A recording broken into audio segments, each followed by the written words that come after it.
فراخ، فلفل الوان، بصل وثوم، البهارات ملح وفلفل وجنزبيل وزعتر وكاري وصلصه، والنودلز الصيني والتورتيه. هنبتدي هنضيف البصل بتاعنا،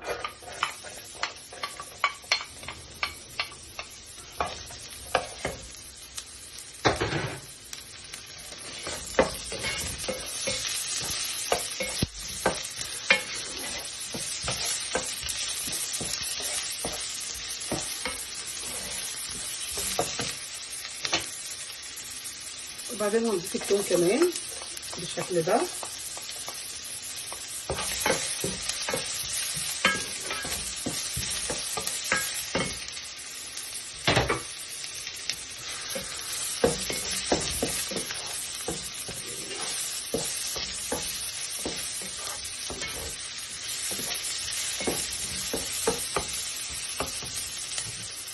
بعدين هضيف الفراخ،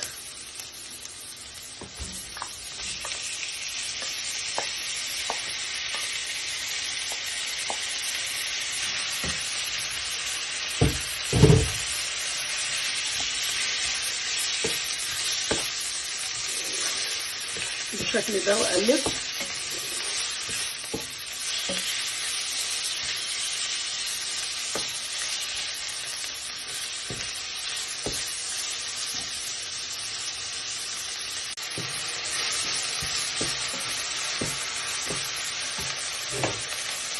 واضيف الفلفل الالوان بالشكل ده.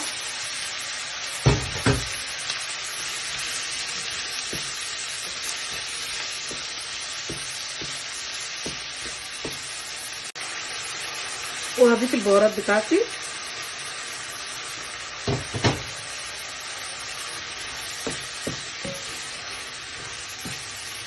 وجود طفل توحد في البيت هو شيء مش سهل على كل اللي موجودين في البيت، لان هم مش فاهمين هو ماله.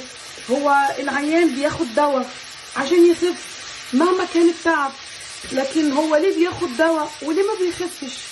على فكرة لحد النهارده مفيش علاج لطفل التوحد، لكن في المتابعة، في التخاطب، في الاهتمام، في الحب، في اننا نساعده قد ما نقدر، اننا ندور له على اكل يكون بيحبه، ندور له على لعبه يكون بيحبها. مش شرط ان هو يبقى، مش شرط ان احنا لازم نمشي بالمسطره، نسيبه يعمل زي ما هو عايز.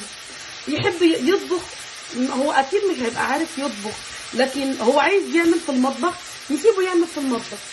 ايه المشكله؟ حتى لو وسخ شويه مش مهم، ما احنا ننضف وراه. مش شرط ان هو لا انت هتوسخ دي، لا انت هتعمل دي، لاني كنت بعمل كده في الاول مع ابني. بس لما ابتديت اسيبه يكتشف اللي حواليه ويكتشف نفسه، فعلا والله بقى يدي نتائج كويسه. يعني حتى هو لو عمل حاجه يمسح مكان ما هو وقع. بعدين هضيف الصلصه بتاعتي بالشكل ده،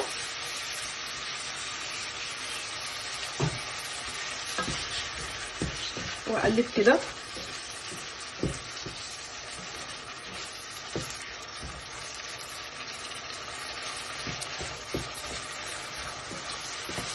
بالشكل ده هضيف لها بس يعني نص كوبايه ميه مش اكتر.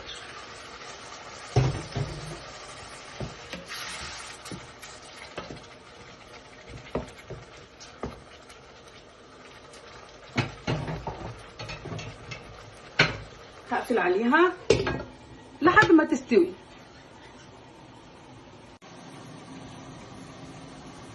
وهضيف الميه السخنه على النودلز هنا.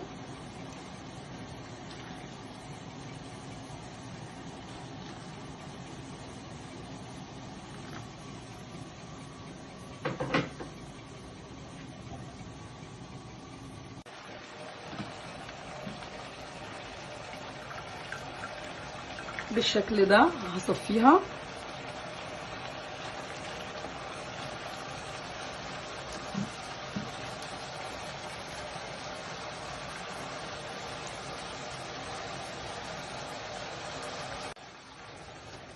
بالشكل ده. هقص فيها كده.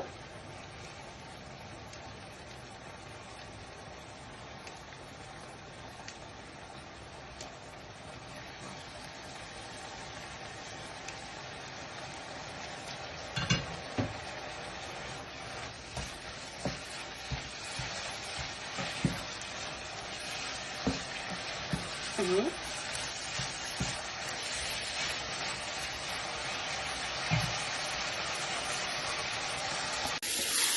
بقت بالشكل ده.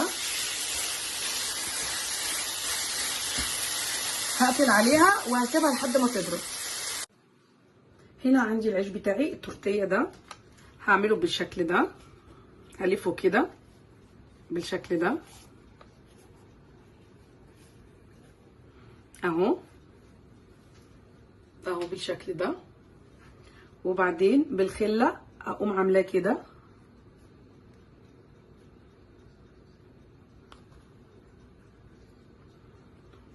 اهو بالشكل ده.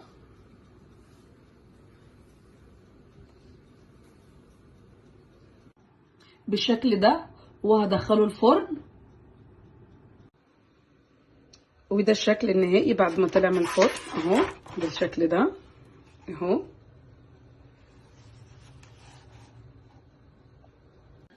جبت العيش بعد ما عملته بالمنظر ده، وبعدين هبتدي احشيه بالطريقه دي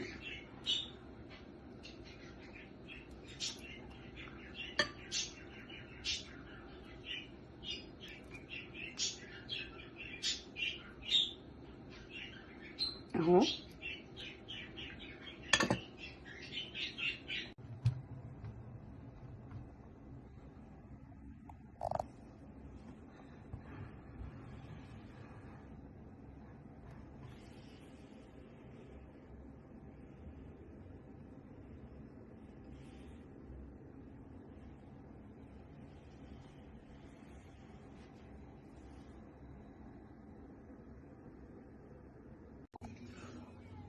طيب اهو.